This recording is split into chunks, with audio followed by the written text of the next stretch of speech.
We are live. Thank you so much. We will go ahead and wait the moment until 5 o'clock before we go ahead and call our meeting to order. Assuming I have the right agenda up.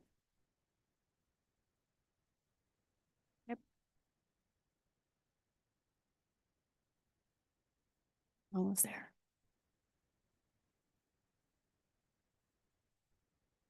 It's amazing how long a minute takes when you're waiting for it to change.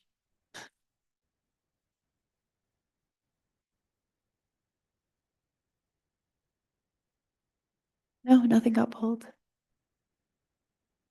It's going to be like a 2-minute meeting, so yeah. Oh, see. Oh, wait a minute.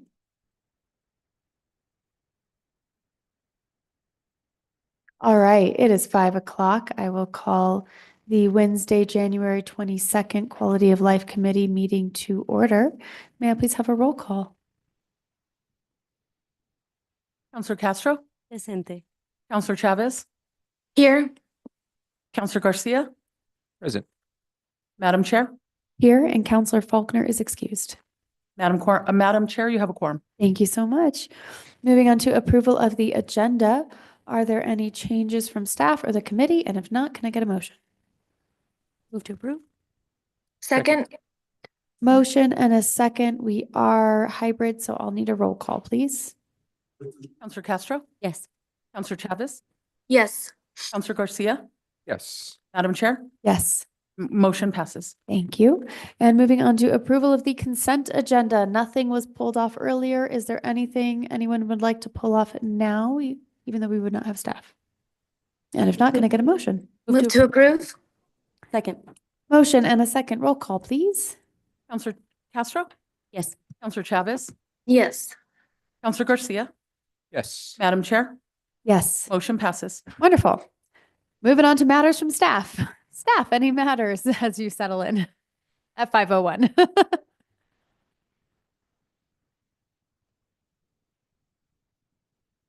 Madam Chair, members, regarding matters from staff, just want to give a really quick update for housing. So the RFPs for CDBG and HUD, as well as the Affordable Housing Trust Fund, those went live on Friday.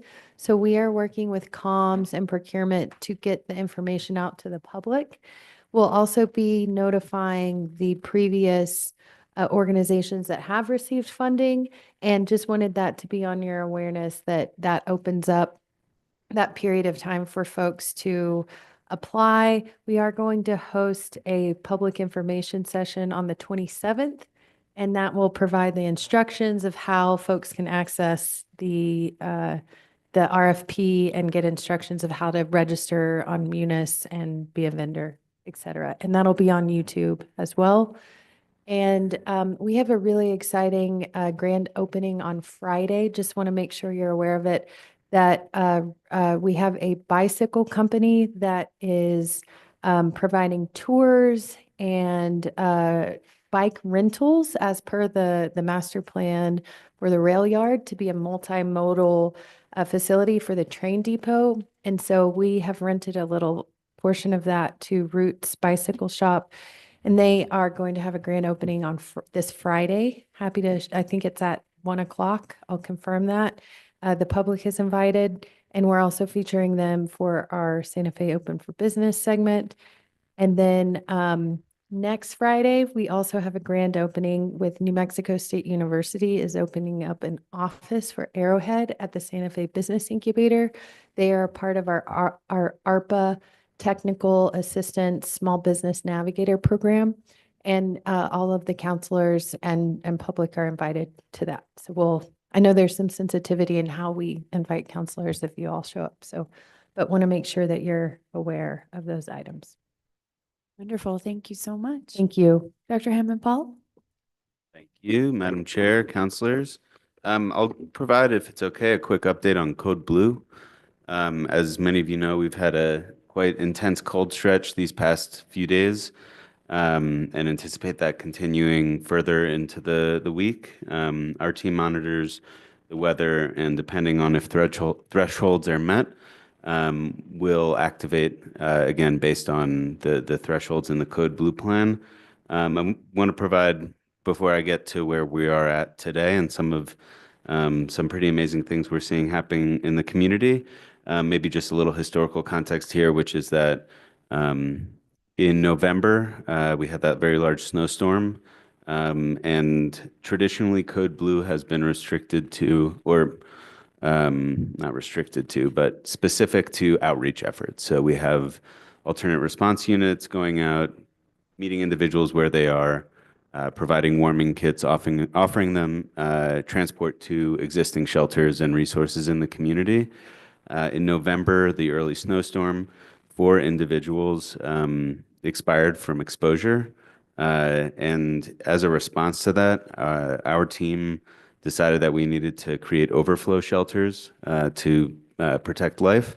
So late November, or early December rather, we had another Code Blue and piloted a program with the Interfaith Leadership Alliance, where the faith-based institutions opened up their doors and were staffed by the Red Cross.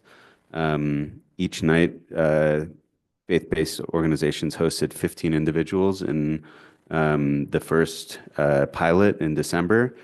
That was staffed again by the Red Cross. Turns out Red Cross can't specifically serve the unhoused population. They have to be a general population operation. Move forward to now.